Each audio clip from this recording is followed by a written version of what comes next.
I'm gonna say this right up front. How in the world did Kamala's mother make that costume for her so quickly? I mean, like, didn't she just learn that she was a superhero the day before and in Pakistan? I get maybe that she was making it for like in the next Avengers con or something, but that's a huge step up from her last costume, and I just have so many questions about the costume. Anyways, hello everybody, and welcome to my review of the finale of Disney Plus's Miss Marvel show, this time titled No Normal. And before we get started, apologies that I am not appearing on camera yet again. I actually just today recorded my face reveal for my main channel, so that video will be going up soon, so I'm just hiding my face a little bit longer to save for the big pizzazz of the video.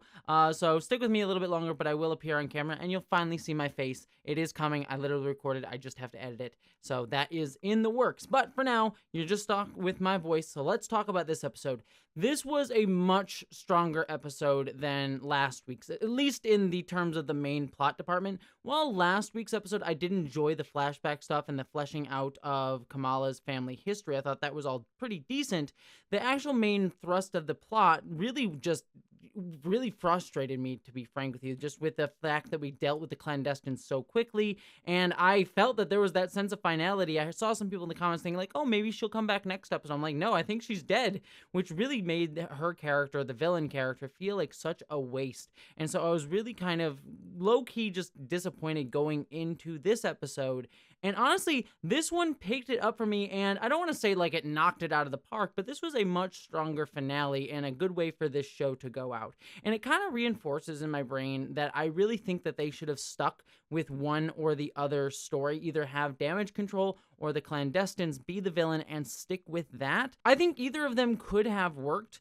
I think the clandestines offer a really great look into Kamala's history as a Pakistani girl, while the damage control people allow sort of a more standard Marvel threat that allowed us to flesh out the world of Kamala. But the fact that they're both used in this show, I think, did a disservice to both of those storylines, and ultimately, I think, just felt like they rushed through some really interesting stuff with this character that I think really could have been fleshed out more if it had been better focused on. And so I think that this was just a show being used to give a backstory for Kamala so that they didn't have to waste time with it when we get to the Marvels movie that we're going to have in a few months, sometime next year, that they're clearly setting up with this finale.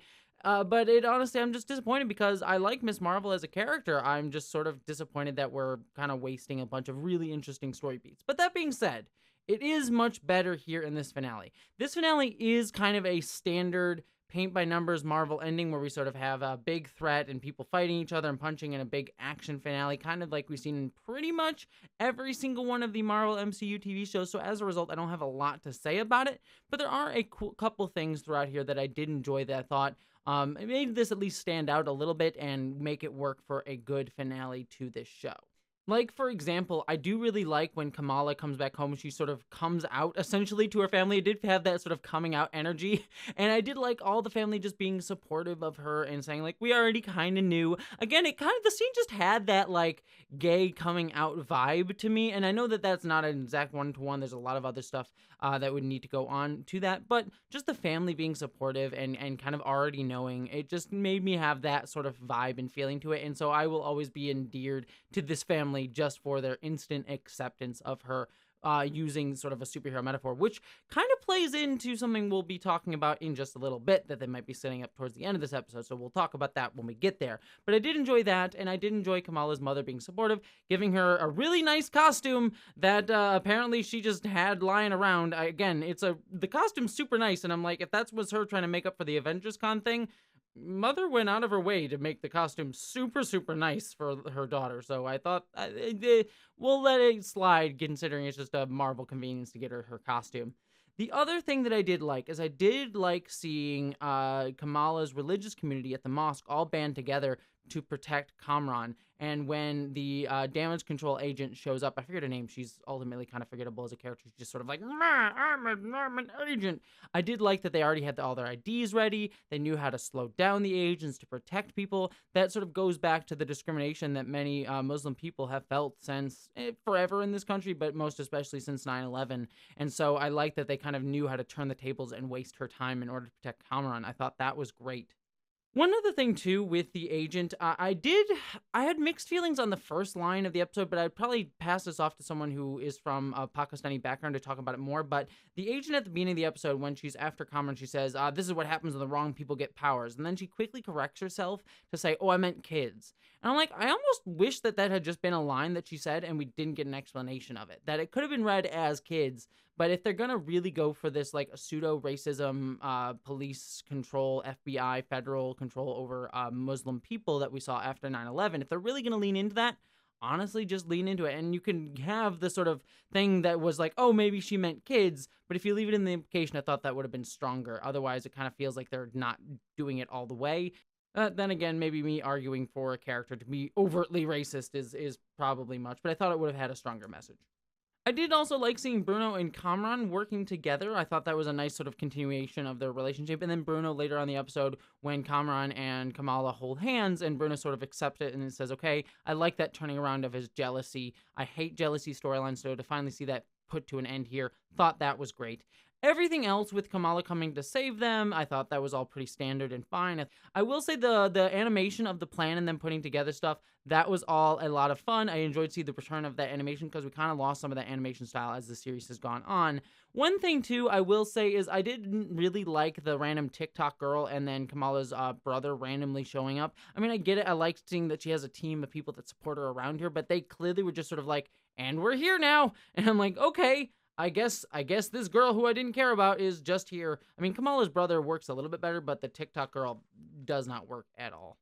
One thing that I was sort of mixed on, I didn't love or hate, but Kamran getting angry at the revelation that his mother had died, I thought was fine. I was worried that it was going to end up in a fight between Kamala and Kamran, that we were going to have similar power versus similar power, and sort of all hinged upon Kamran acting irrationally in a very dangerous moment, which I always, again, hate that concept. So we have the big superhero fight, but I am glad that it really more worked out that Kamran was just angry and wanted to take it out on damage control, and doing so in a kind of stupid and dangerous way, and then Kamala having to come in and save him. I thought that again, was a decently fine emotional beat that worked much better for me. And then Kamala getting to be giant Kamala, I thought was wonderful. It kind of evoked the powers that she has in the comic book. I thought it looked pretty good too for the CGI.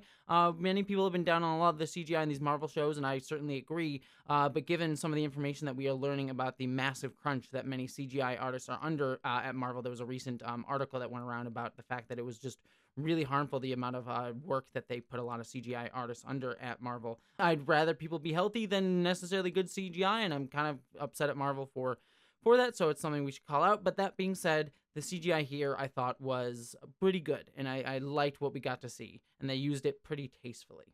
And then everything wrapped up fairly quickly. Kamran's like, oh, I'm not going to be normal forever. And Kamala's like, there is no normal. And I'm like, yeah, that's a decent enough message for this show. It kind of felt very like, yeah, broad-based, very pop culture-y, like any show could have had this message sort of thing. I would have much rather the show leaned into the family message that they've been having throughout the series.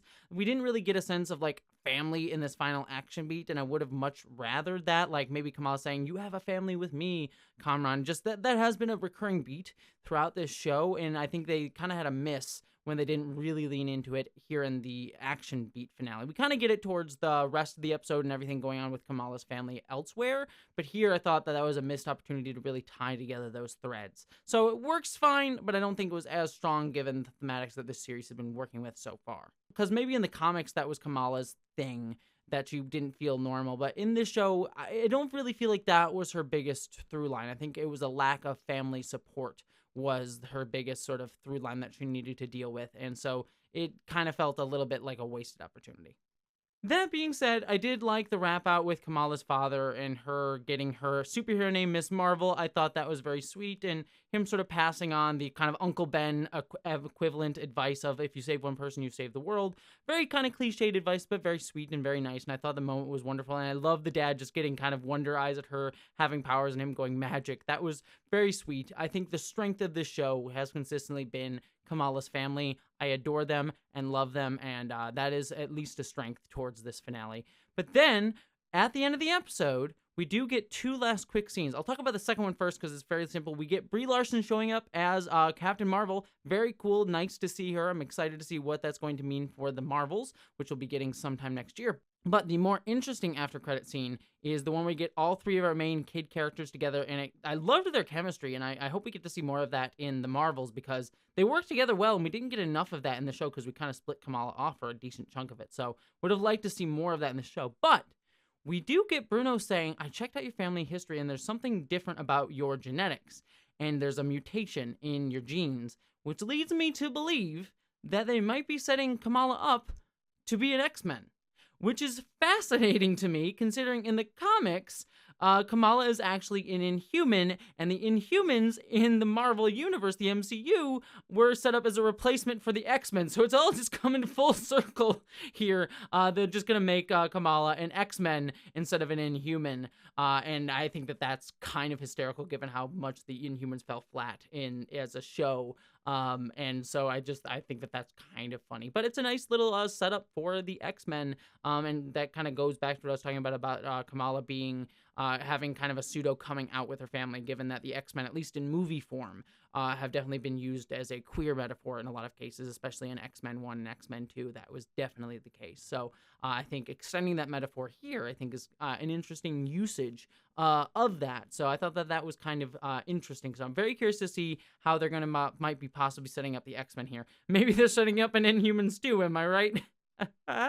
No, it's probably X-Men. So anyways, that is my review of the finale of Miss Marvel. I do think it went out pretty strong. Not fantastically, but pretty strong. And I enjoyed this show overall, though I definitely feel like it wasted a lot in the middle and did itself a disservice by splitting its attention between two different villains when it could have been much stronger. So decent show. I really liked it. I think the strengths of the show were definitely the Pakistani culture and the family stuff. But beyond that, I enjoyed it. Didn't love it. I enjoyed it. That's my thoughts on the end of Miss Marvel, but I'd love to hear your thoughts down below. Did you like it? Did you hate it? Let me know your comments. I always love reading them. I try to read every single one. I'll have a review of The Orville out tomorrow. Sadly, no Star Trek Strange New Worlds. We are taking a little break from Star Trek for a while, unfortunately, because there's no more Star Trek coming out for a little bit until either Prodigy or Lower Decks. So be on the lookout for that. But until then, I hope you all live long and prosper, my friends.